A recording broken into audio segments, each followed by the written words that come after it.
1974 ମସିହା ଗୋଟିଏ ବ୍ୟକ୍ତି ଦୁନିଆ ଆଗରେ ଆସେ ଏବଂ ତା'ର ଗୋଟିଏ ଆଶ୍ଚର୍ଯ୍ୟ କହିଦେବା କଥା ଲୋକଙ୍କୁ ଆଗରେ ରଖେ।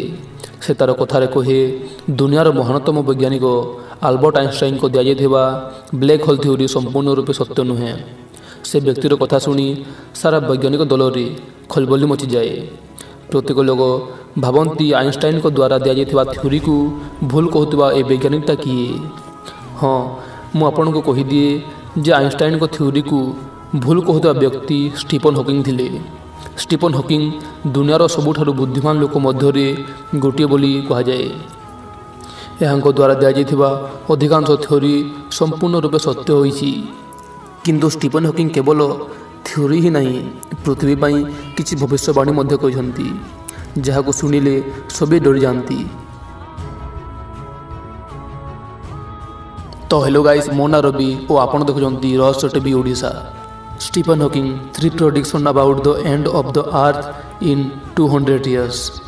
ଭିଡ଼ିଓ ଆରମ୍ଭ ହେବା ଆଗରୁ ଆପଣ ଜାଣିନିଅନ୍ତୁ ଯେ ଏହି ଭବିଷ୍ୟବାଣୀକୁ ଅନୁମାନରେ କୁହାଯାଇ ନାହିଁ, ଏହାକୁ ବୈଜ୍ଞାନିକମାନେ ରିସର୍ଚ୍ଚ କରି କହିଛନ୍ତି।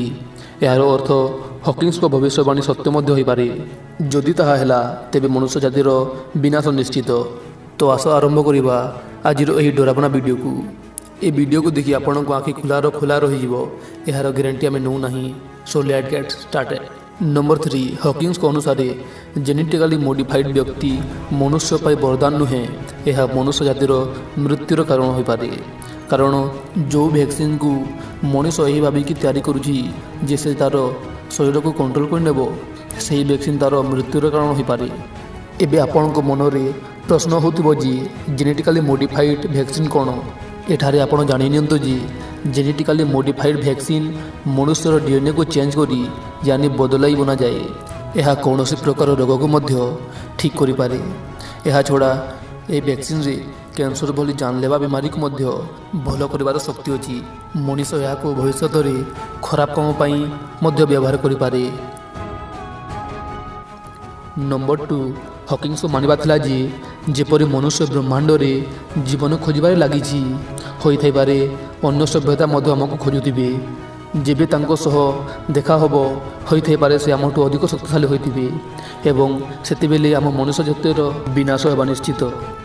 ହକିଂସ ମଲ୍ଟି ୟୁନିଭର୍ସ ବିଶ୍ୱାସ କରୁଥିଲେ। ତାଙ୍କ ଅନୁସାରେ ପୃଥିବୀ ପରି ଲକ୍ଷ ଲକ୍ଷ ଗ୍ରହରେ ଜୀବନ ହୋଇଥାଇପାରେ।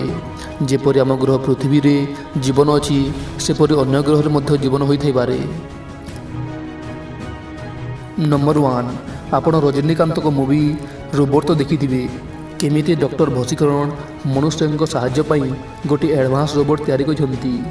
ଲେକିନ୍ ତାଙ୍କ ଏହି ଆଡ଼ଭାନ୍ସ ରୋବୋଟ କିଛି ସମୟ ପରେ ଖରାପ ହାତକୁ ଚାଲିଯାଏ। ଏହାପରେ ସେ ରୋବୋଟ ମଣିଷଙ୍କୁ ମାରି ଚାଲେ ଏବଂ ତା'ର ରୋବୋଟ ଆର୍ମି ମଧ୍ୟ ତିଆରି କରିନିଏ। ଏହା ଶୁଣି ଆପଣ କହୁଥିବେ ମୁଭିର କଥା ଆମେ କ'ଣ ପାଇଁ କହୁଛୁ? ଏହା ହକିଂସଙ୍କ 3 ଭବିଷ୍ୟବାଣୀ ମଧ୍ୟରେ ଗୋଟିଏ ଏବଂ ଏହି ଭବିଷ୍ୟବାଣୀକୁ ହାଲୁକାରେ ନେବେ ନାହିଁ। ଯେପରି ଆଜିର ମାନବ ଉନ୍ନତ ହୋଇଯାଉଛି, ଏ ମୁଭିର ଘଟଣା ଭବିଷ୍ୟତରେ ହୋଇପାରେ। ଆଶା କରୁଛି ଆଜିର ଏହି ଭିଡ଼ିଓ ଭଲ ଲାଗିଥିବ। ଆଜି ପାଇଁ ଏତିକି। ଜୟ ହିନ୍ଦ, ଜୟ ଜଗନ୍ନାଥ।